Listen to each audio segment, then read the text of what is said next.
الخزیرہ شہر میں فائرنگ کے واقعے میں 2 اسرائیلی پولیس اہلکار مارے گئے تھے۔ اسرائیل کے وزیر اعظم نفتالی بینٹ کا کہنا ہے کہ وہ صورتحال کا جائزہ لینے کے لیے اعلیٰ سیکیورٹی حکام کے ساتھ ایک ہنگامی میٹنگ بلانے والے ہیں۔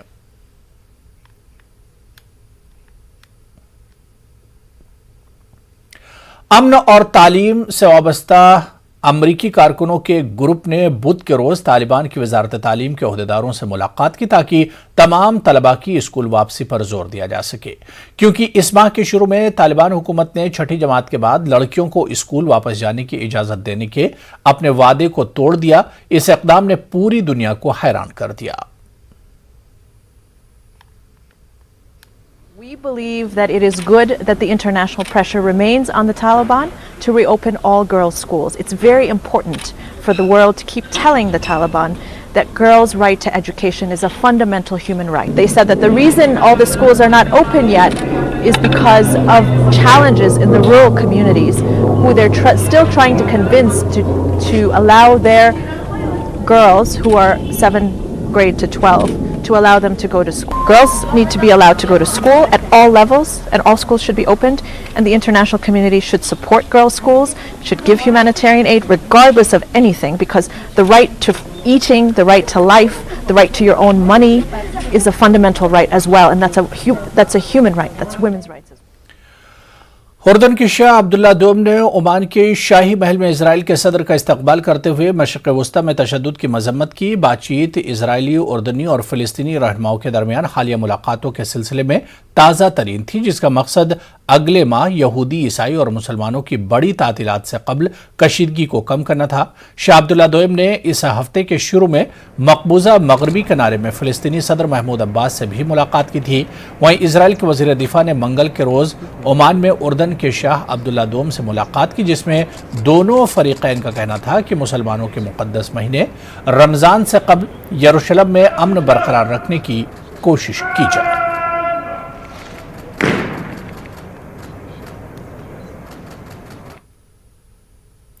لیجنڈری آسٹریلیائی لیگ اسپنر شین وارن کو میلبرن کرکٹ گراؤنڈ پر خراج عقیدت پیش کیا گیا۔ اس موقع پر بڑی تعداد میں شین وارن کے چاہنے والے موجود تھے۔ رواں ماہ کے آغاز میں 52 سال کی عمر میں تھائی لینڈ کے شہر میں چھٹیوں کے دوران دل کا دورہ پڑنے سے شین وارن انتقال کر گئے تھے۔ سابق لیگ اسپنر شین وارن کا شمار عظیم ترین کرکٹرز میں کیا جاتا ہے۔